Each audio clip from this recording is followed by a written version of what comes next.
Coach, same thing happened last game. Nag-struggle kayo in the second half, but this time, you came out with a win kahit na nag-struggle din kayo in the second half. What did you do differently tonight? Hindi ito yung PBA na inakala ninyo. It's been years since we saw these two teams at the top of the standings, and I believe this is amazing for the league.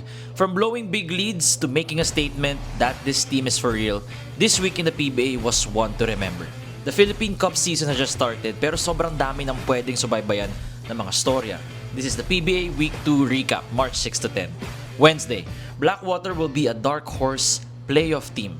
Going up against Converge, Coach Jeff Carriazo wants to make a statement against his former team, courtesy of RK Ilagan and company. Converge really had not much answer to the bossing who dominated from start to finish. Justin Arana was in foul trouble, hence not playing a lot of minutes compared to his usual standards. But at least a silver lining here was Alex Stockton and Shawnee Winston showing that they are key pieces of the future. Christian David continues to get more comfortable in the Philippine style of play as he was the best player of the game with 16.6 rebounds and 3 3-pointers. I'd say I'm adjusting pretty well to the game here. On to the later game, it's the NLEX Road Warriors and the Meralco Bolts. As usual, NLEX gets it going in the first half. Matt Nieto, the ever-steady point guard for Coach Frankie, finds Dave Guapo Marcelo in a cut right here. John Nermal has also been a great addition to the Road Warriors crew as he is proving that he belongs in the PBA. In the second half though, it's the usual collapse that we see from NLEX as Aaron Black and company came storming back to take the lead. But in the fourth quarter, NLEX was able to learn from their last collapse against a Terra Firma Jeep and made sure that this game will go down the wire courtesy of none other than their best player in Robert Bolick. He can also create shots for his teammates, so he loves to dish off those assist passes. Okay, Bolick. Bolick tries a three and There gets you a go. three! But Meralco also matched up with a smaller lineup. Bolick Bolick was again! able to retrieve.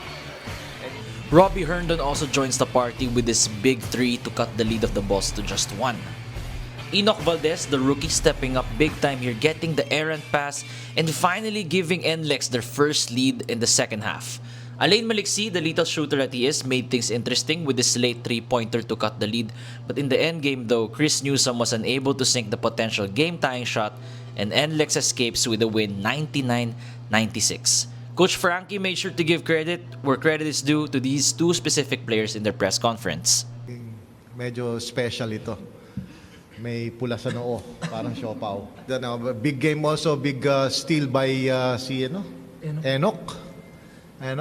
Friday, Northport wants to build on its winning ways as they go up against the Phoenix Fuel Masters who are playing in their first game in this All-Filipino Conference. This time, it was the rookie Cade Flores who shined and gave the Batang Pier a career high with 21 points and 12 rebounds. No one from the Fuel Masters can stop him and it definitely showed. Save Lucero also bounces back from a 0-point game last outing as this time he had 18 points, 4 rebounds and 2 blocks. While Joshua Munzon and the veteran Jeff Chan kept Phoenix at bay with their shooting and consistency. In the end, the balanced scoring attack of Northport with 5 players scoring in double digits, led by Cade, Zave, Munzon, Arvid, and Fran Yu. This is a team I will be scared facing in the playoffs if ever. Northport beats Phoenix after a close one with a 124-120 victory. For the highlight of the evening, we welcome back the Barangay Ginebra Gin Kings going up against the Rain or Shine Lasso Painters that have not won a game yet this season. No Scotty Thompson as well since he still continues to rest from his Gilas duty. Anyway, the man of the hour has to be Jamie Malonzo. It was a rough past 2 weeks for Jamie, but boy did he deliver. 32 points, 8 rebounds, 3 assists. This game proved that he's back and is more focused than ever. Mav Ahanmisi finished the evening with 18-9-9, proving that him joining Ginebra adds another wrinkle to the ever-complex offense that Coach Tim likes to run. Anton Asistio finally placed in his first game with Rain or Shine and picked up right where he left off. The super shooter finished the evening with 21 points, 4 rebounds, 2 assists, and 4 3-pointers to his name.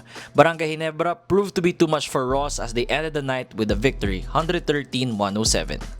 Saturday, Terra Firma continues to prove for the third straight game that they are for real and in this season to compete and bring every team they face to the brink of defeat. Without Roger Pogoy and Kelly Williams, Coach Chot Reyes turned to rookie Henry Galinato as his secret weapon for this matchup.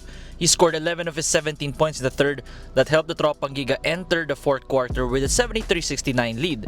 In the end, the veteran savviness of Jason Castro came through as he top scored for TNT, and this last defensive sequence by the whole team prevented the Jeep from scoring an equalizer. If you're a young team like Terra Firma, this press conference by Coach Chot Reyes proves that they are no slouches in this conference and it will just go up from here. What we're seeing in the league now, they've made some very good picks in the draft, and you're seeing it now. The way Stephen Holt is playing, they're all showing up now, and that's giving them, making them a lot more competitive. So for the last game, NLEX versus Converge, Babes Bolick had the game of his life, dropping a career high 46 points. For more context, that is a league season high for a local, an all-time franchise best for a local, and the most by any local player since Stanley Pringle's 50 back in the 2018 Commissioner's Cup, according to PBA.ph. Sure will give it. Bolick attacking, extending, gets two. And company, you're just like, what do we gotta do to get a W as we look at this good steal and a nice little. NLEX routes Converge 115-93, no sweat game for the Road Warriors. Sunday, Northport against Meralco. The Batang Pier turned on the Jets when it comes to their defense, garnering 18 steals that led to 25 turnovers for the Bolts. Kay Flores, Joshua Munzon, and Fran Yu were pesky on the perimeter, each having 3 steals, and made life tough for Meralco's main gunners in Alain Maliksi and Chris Newsome, who shot a combined 8 for 21, with Nunu having 6 of those made field goals. Aaron Black and Cliff Hodge came to the rescue though, as they stepped up when their main stars were struggling. When his team needed some energy and extra possessions, JM Calma answered the call and easily had his best PBA game. He set a personal conference high with 16 points and 8 rebounds, preventing Meralco from ever getting into a rhythm. With a few seconds remaining, the Batang Pier made sure that they will upset the Bolts and get win number 3 in this young campaign in the Philippine Cup. They squeak out a victory 90-85 in this one. Last game for this week is Barangay Ginebra and the Phoenix Fuel Masters team, who do not have Tyler Teo, who sprained his ankle last game. The 3-point bombs came raining here, courtesy of the rookie in Ralph Koo, who actually had his birthday on the same day. He knocked down 4 shots from downtown and is finally getting a defined role with the team and solidifying his playing time in this veteran-laden squad. Same for Nards Pinto, who is always consistently stepping up whenever Scotty Thompson is out. Jason Perkins did his best to keep his team in this one, but the defense of Ginebra was hard to penetrate. Ginebra cruises to the win 102-92. Don't forget to subscribe if you haven't yet. I'll see you all next Sunday. Peace.